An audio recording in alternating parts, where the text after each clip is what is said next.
And welcome back. As we mentioned before going to our first commercial break, we are now joined by Ambassador to Guatemala, none other than Alexis Rosado, and he is fresh from Guatemala. And he'll be sharing with us this morning everything we need to know about the referendum on that side and what we need to be prepared for on this side. Good morning, Ambassador. Good morning to both of you. Good morning, Belize. I don't know that we could cover everything in this segment, but we should try. We should try. We'll try our best. Good to be here. Good to be here. All right, so I'll give the floor to you first, Kev. Well, I just like your initial reactions and sentiments following the resounding yes vote from Guatemala yesterday. Well, we are living a historic period. We've never been anywhere close to where we are today, having witnessed the referendum in Guatemala. For a long time, we have been going around in circles trying to get Guatemala to move a step forward in the right direction toward settling the age-old dispute. We could discuss what the dispute is and so forth, but the fact is that there is something to settle with Guatemala. We believe that we need to get them to understand that we have a border, that we need to demarcate it, and we need to respect it and live peacefully and happily and harmoniously as good neighbors. And we have been working toward that for too long. And in 2008, as you know, we signed a special agreement whereby both governments agreed to take the matter to the International Court of Justice, subject to the will of the people. Now we have the results of the Guatemalan referendum. The Guatemalan electorate has spoken, and now it is Belize's turn to get prepared for that day when the electorate will be asked to vote on the same question, whether we should take Guatemala's claim to the ICJ for final determination. So we have our work cut out. A lot of that has to do at this point in time with the pending public awareness campaign or the education campaign as we refer to it.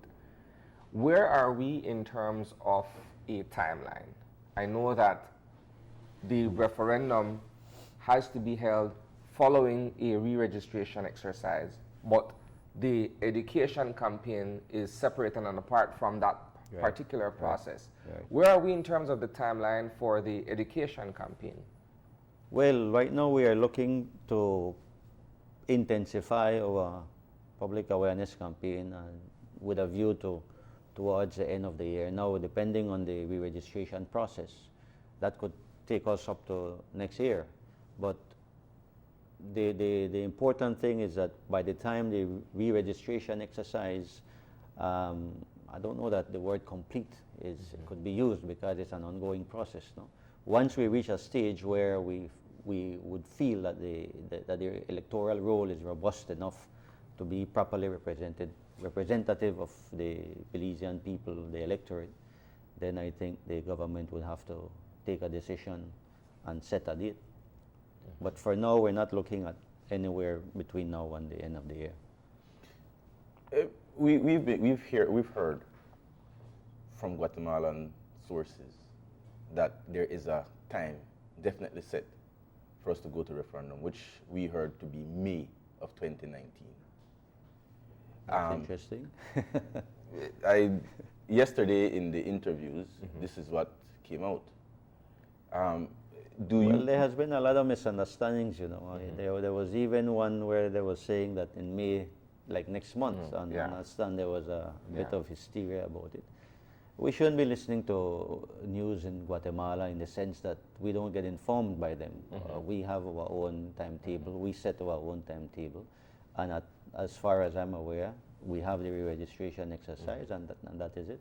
In the meantime, the public awareness campaign, as you know, we have been covering that for some time.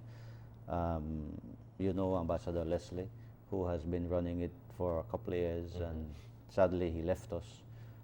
But still a part of the process, still supporting it. But there surely we need to continue that, intensify it, and make sure that whenever the date comes, it won't be next month, it won't be the next 2 months.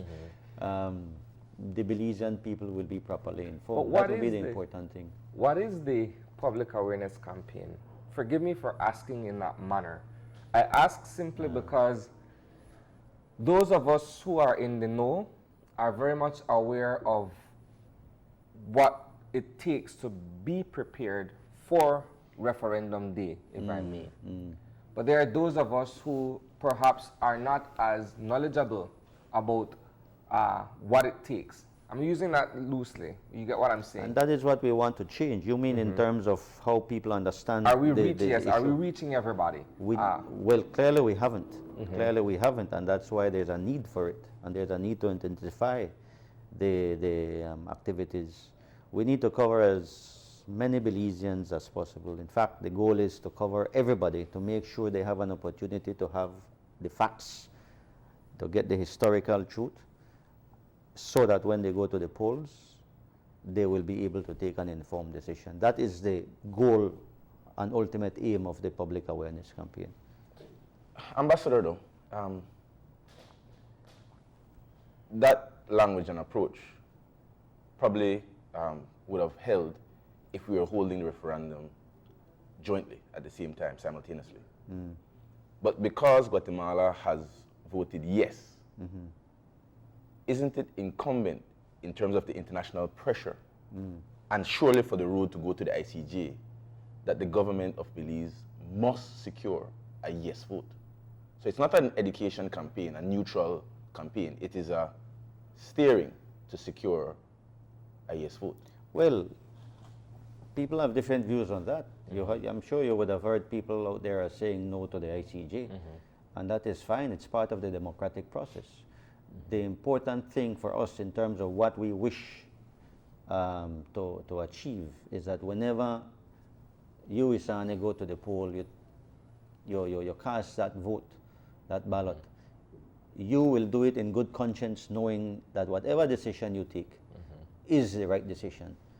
Now, of course, the government, as a party to the special agreement, is committed to go there. Why? Why was it signed? Why was the special agreement signed in the first place?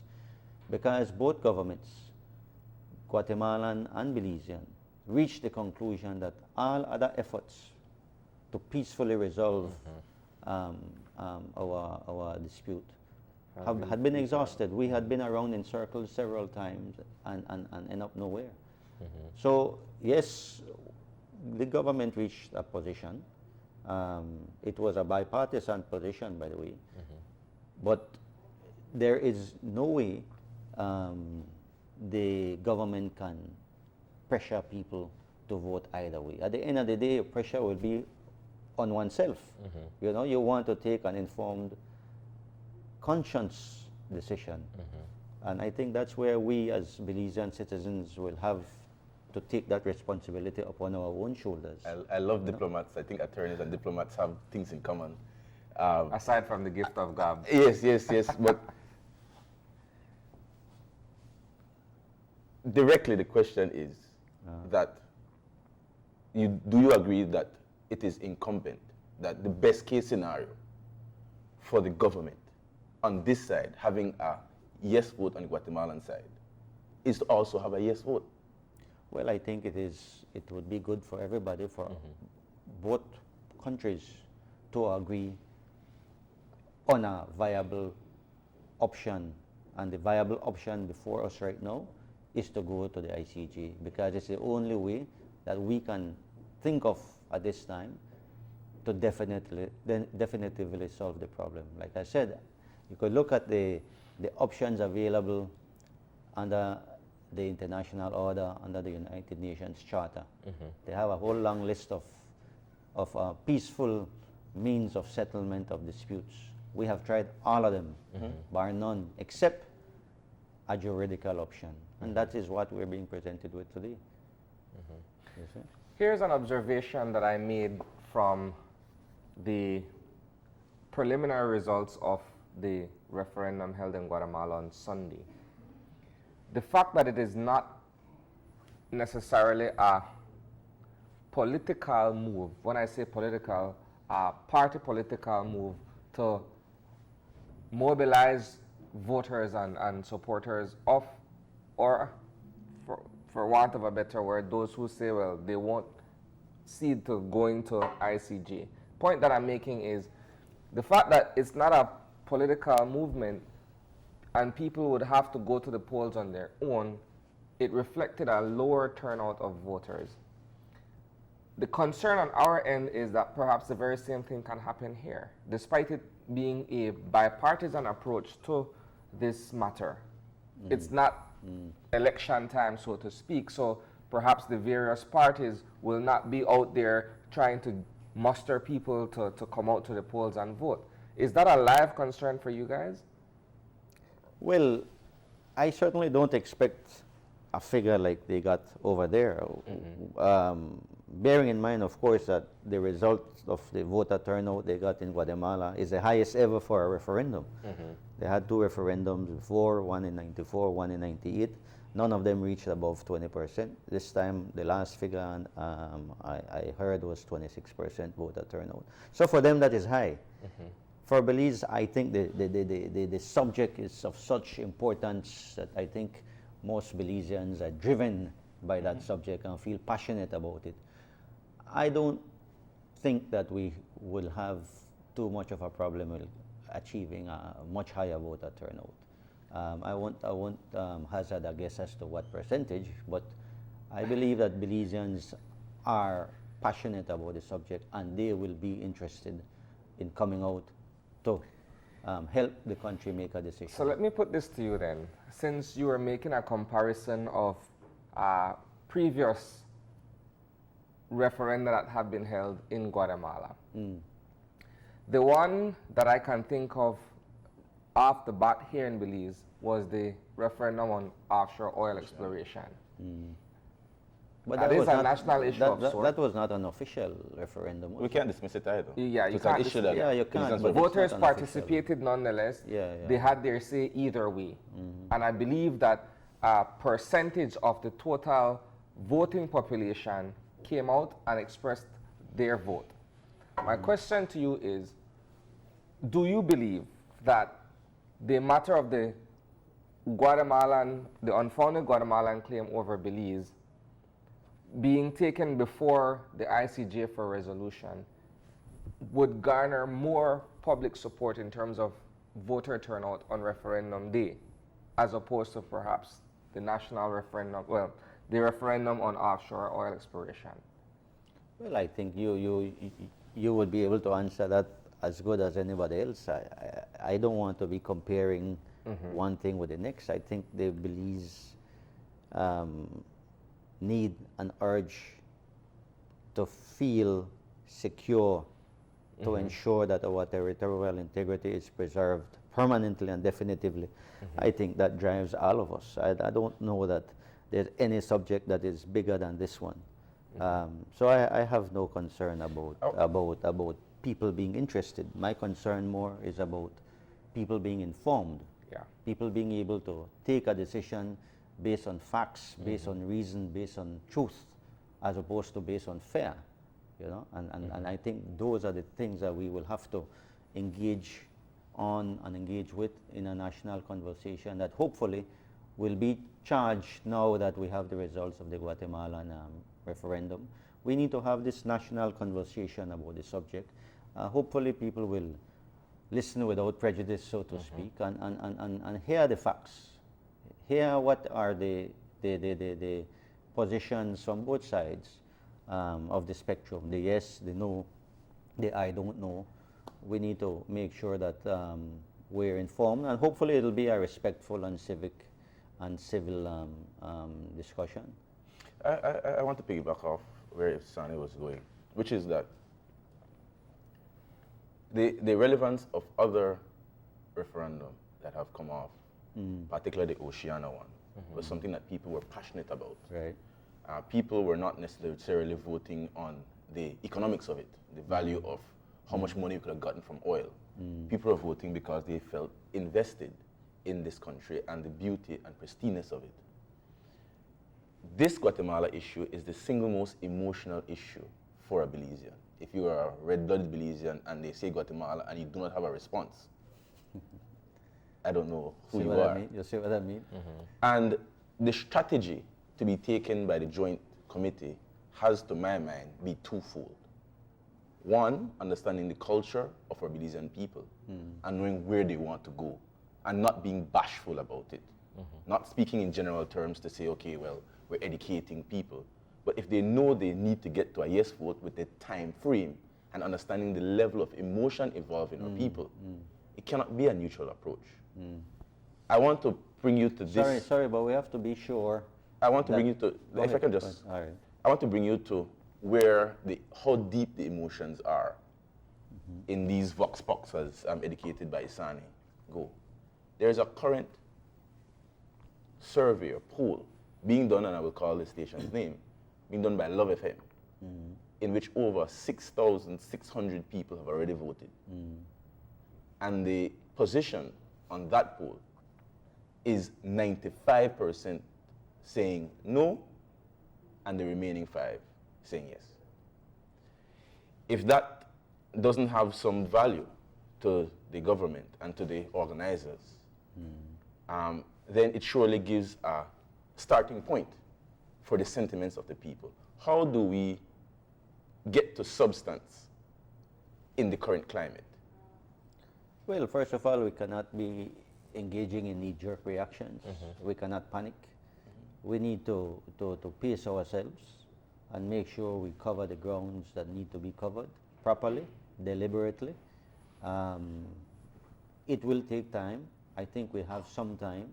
Really, all of these things should have been taught in school, or we should have, this should be a part of our curriculum to begin with, but we can't go back there. We need to move forward. So there's tremendous work to do.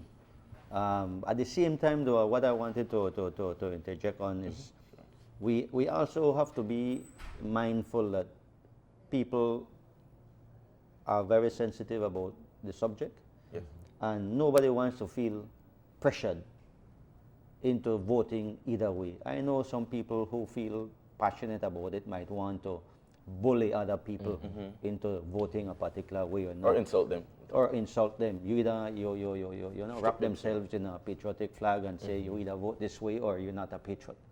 I think that's wrong, and I think we shouldn't engage in that kind of thing. If you feel a certain way, let's have a respectful dialogue. Let's understand, or help me understand why you feel a certain way. So the public awareness campaign will not be a propaganda machinery. That's not the idea at all. The idea is to make sure people understand fully why it is that they will be asked to choose a yes or no on the question that they will be asked. Why it is that the government has reached, when I say government, I mean the government of Belize, not a UDP government or a PUP government. The government of Belize reached a stage where we will have to come to the people and say, you decide. We have done over the years so much.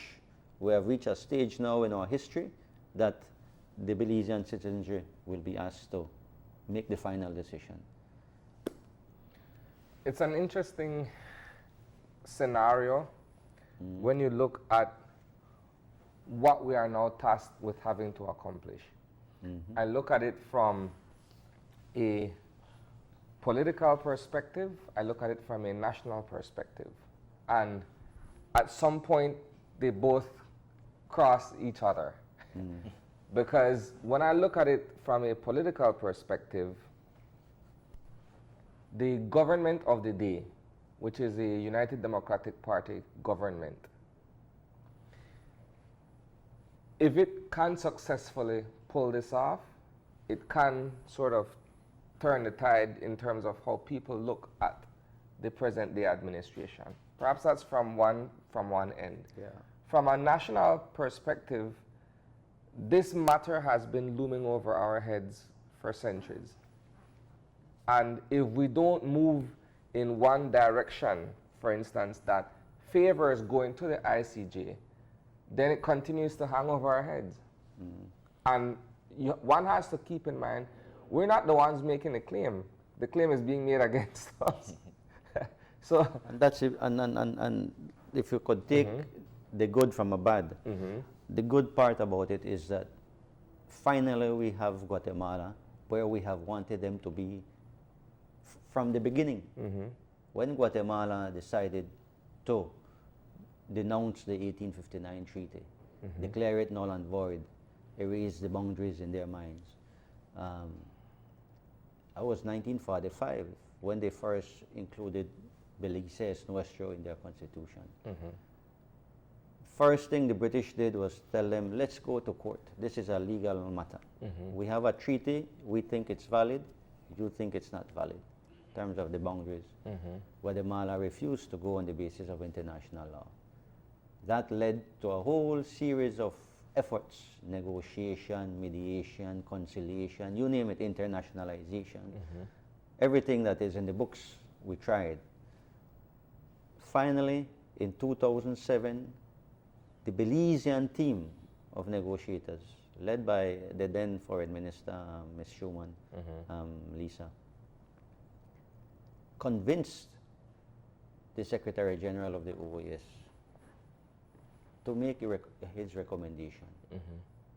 Because we felt very strongly that Guatemala, having seen that their legal case is weak, with something they had seen from the 1940s, 30s, 40s, 50s. Now we needed them to settle for a legal solution to this problem, you see. So for some time we felt very strongly that they kept resisting, and now they have spoken yesterday. Was it yesterday? Day before now, it's Tuesday. Sunday. So they have spoken, and this is where many felt the path to a solution, to a viable and definitive solution is. So that is the good, taking the good from the bad. We have them in a position where they are subjecting themselves, or willing to subject themselves, to international law. The next thing I wanted to comment from your observation is, I don't think that we ought to look at this from the point of view of a UDP, PUP thing or enemy kind of thing. This is a national issue. Yes, it is. And we as Belizeans, we sink or swim together. And we have to realize that in terms of we have a national consciousness. We all have an interest in preserving the jewel as we've known it. And whether I mean, we could look at it in a selfish way. We could look at it in a very any kind of way that could be divisive. And I think looking forward, the important thing is that we look at it as not you and me fighting over yes or no. It's you and me preparing ourselves to face the rest of the world with a certain position, whatever the Belizean people decide, yes or no. But that will be our position. Now we could discuss how the international community looks at us, or how can we move forward having taken any particular position. But at the end of the day, we sink or swim together. It's not a UDP, PUP thing, VIP thing. Understood, Ambassador, but at the same time though, and some may argue that to an extent you're perhaps being somewhat idealistic, but you can't escape the fact that Belize is an is, ideal, you know. The idea of Belize is an ideal. Yes, but then we're so polarized. It's an ideal. It's an ideal that people. way back in 1798, people stood up and said, "We're gonna stand up for this land." No? If they hadn't done that, we wouldn't be here. And so on. You had so many people who believed in an ideal, and who worked hard for it. You know, willing to put their lives for it. We have to believe in an ideal. Ambassador, I understand and I respect what you're saying. Perhaps we share the same view to an extent.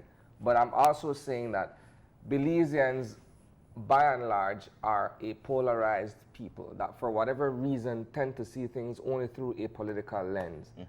And it's difficult to either overlook that, or it's difficult to say that it doesn't exist. I beg to differ to some We extent. politicize everything. Everything becomes a political but I beg football. to differ to some extent. I have been privy to our efforts at internationalizing the whole our rights to sovereignty, territorial integrity, and the like. We have been around the world letting the international community know about our rightful place and our rightful cause. And we've done it in a bipartisan manner. When over here, the media might be reporting that certain factions are fighting against each other, when we're out there, they see us as Belizeans. They don't see us as anything else. And we sit with politicians who have been telling each other off the day before in the media, but when we're out there, we are at one, and there's no division, no visible division between us. And that's the Belize I know, and that's the Belize I think that the world sees. Fine, so let's have a healthy, vigorous debate, and I welcome that. The difference is, Ambassador, that it is not the ambassadors and the diplomats that are going to be voting. The average person in Mesopotamia or in Collet or in Lekai who are looking at this issue are not looking at it from an intellectualized sort but of that's lens, not what I'm referring to. if I may. And so I know that maybe the PR approach might be one way, but I'm hoping that the strategy behind the scenes doesn't reflect what the PR is saying. Because the reality on the ground, yes, Belize is an ideal, but the reality on the ground is that, and it's human nature, your reference point will always be your emotional reference point. If tomorrow you get up and they ask you, you're told that your mother is not your mother, emotionally, you will still react to her as your mother, because that is how you connect to her. And all of the science, the DNA that comes to you, you won't pay attention to. So I'm saying that at the end of the day, this is an emotional issue. I don't discount that, you know. And people's reference point to voting has always been a contentious one. As I'm speaking to you now, I don't know if you recall the last time we did consultations, when there were lines of both parties, and I don't want to go down political lines themselves, but the reference point to people making decisions in respect of their responses to things of substance or not of substance has been political. Where I wanted to go, though, Ambassador, if you'd allow me, is going forward. Yeah. There have been certain calls in terms of us moving forward, and I think it will help to eliminate the noise of voting. One has been the call by the opposition for us to have a reversal of the, or restitution, in fact, of some of the rollbacks in the Maritime Heirs Act. That is one. Two is there's a lot of disquiet from Belizeans in relation to the going-ons at the Sarstoon. It is something that creates a lot of noise. Every time we see them big gunboats going behind our little boats with our Belizean flags, you have secured another 10% of no votes. In terms of non-substance vote, I'm talking about simply emotional response. The adjacency zone referrals are something that trigger another response. How do we deal with those things to clear out some of the noise, to get to the place that you are speaking about, of an informed vote? Well, you mentioned a number of things. Yeah. One, you can break them down individually if you'd like. The problem with the border is one that will keep giving us problems. They will not go away. You could put more BDF there, they will not go away. You could have our friend, the territorial volunteers and FCD go there and have as much presence as possible. That will not solve the problem. Yeah. What we need, the boundaries by nature involves two parties. If you didn't have two parties, you won't have a boundary. You know that, right? So the problems associated with those things are not even twofold. They have a number of different aspects to them. One is the legal certainty to begin with. We feel very strongly that the boundary was defined in 1859. We have the monuments there. Part of it was demarcated in the 1920s. So we are clear about that. Our constitution is very clear about where our boundary lies. Our neighbor does not agree. So there you have a problem that has to be resolved. Some would say, well, it's not with us, it's not with us, they have a problem with the British. The fact is that the British don't have a boundary with Guatemala. It's us. Next problem is and that applies to the Sarstoon as well. You know, the Guatemalans feel that the whole river belongs to them, and we know, in accordance with the 1859 treaty, that the line runs on the mid-channel, and that the island is on the north of the mid-channel, which means that it is Belizean. That is our clear legal position. The problem of a different nature is the environmental pressure that we're witnessing and that will not stop.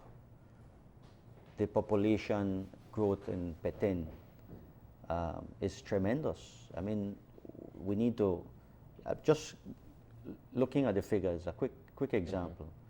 When we were independent in 1981, our population was about 150,000, 180,000, something like that. Petén's population was 80,000. 80,000 to say 150, keep the low figure.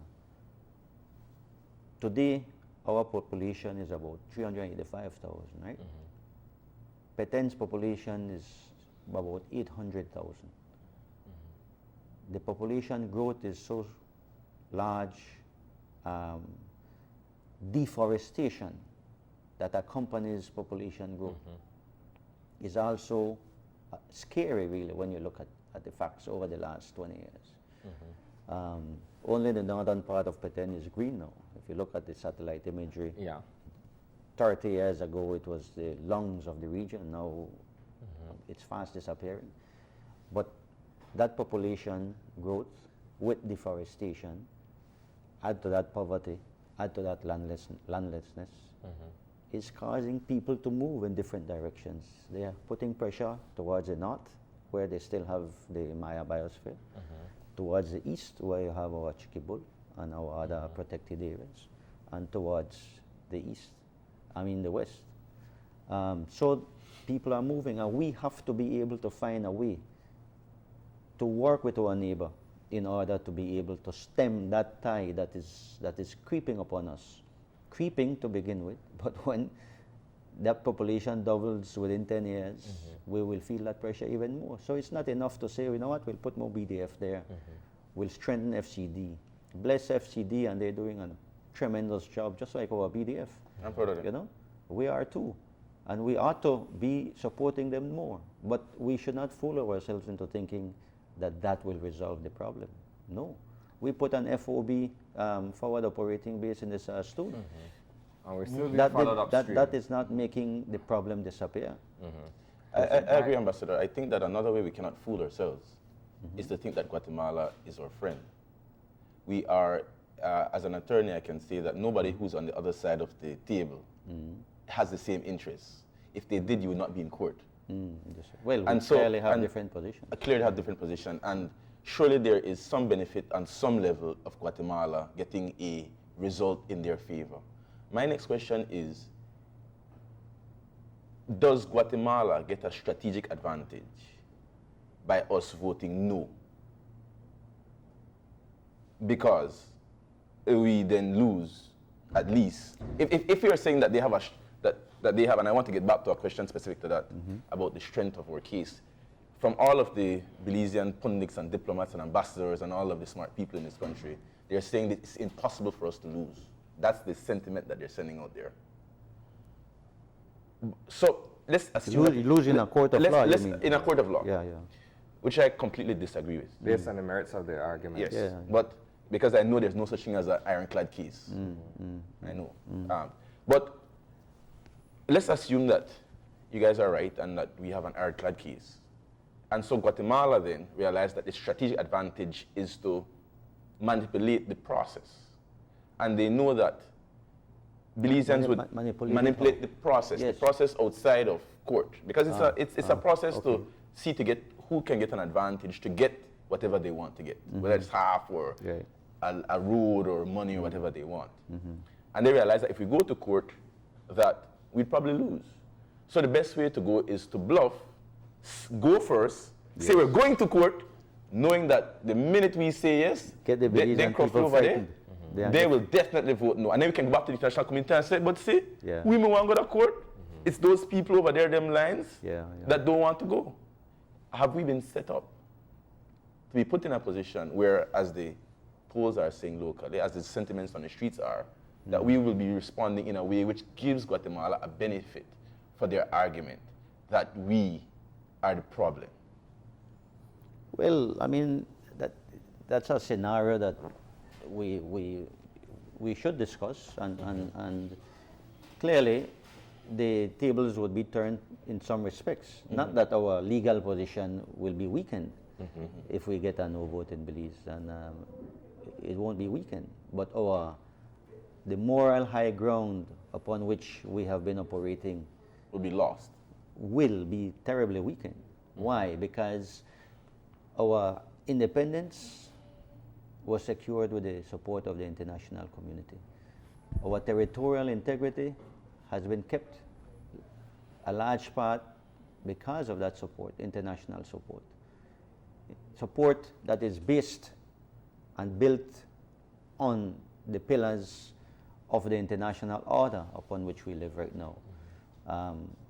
So going to court is just another aspect of putting faith in that order upon which we have depended for so long. Now, if we turn our backs now and say, well, we don't have faith in that international order. Guatemala, on the other hand, remember when we got independence, it was 144 votes to 0. Guatemala walked out of the room when they were going to vote. Now, Guatemala statement to the international community is we are putting our faith in the international system, the same system that rejected their position in the past and that supported fully ours. You see, so people out there were debating too about not going to the ICJ. They have very strong sentiments over there because they feel they know they will lose. So it is something that people will bear in mind, but I don't think that we need to be beating upon the subject as if you better vote yes or else. People need to know, look, if that is the result, that is what you want, then we have to live with it. That's part of the democratic process. Any final words as we wrap up this segment, Ambassador? Well, I think that we need to inform ourselves. We're going through a process where we're going to intensify the public awareness campaign. There's a lot of lack of information or misinformation, and for now I would urge people to listen without prejudice to all the arguments on both sides. You'll have a yes camp, you'll have a no camp, you'll have a I don't know camp. But if we could have a civil dialogue, a national conversation that is respectful of the different views, the different opinions. We all nationalists, we all patriots, we all want to wrap ourselves in the Belize flag, and at the end of the day what we want is for it to be flying high, not just here in Belize, but around the world. And over 8,887 square miles. Exactly. Ambassador, thanks for having joined us for this brief but very informative conversation this morning. I hope we can continue it. Thank you. Certainly. We're going to take a commercial break, and upon our return, we're going to be joined by our friends from FCD to get their reaction to what has taken place in neighboring Guatemala. Stick around.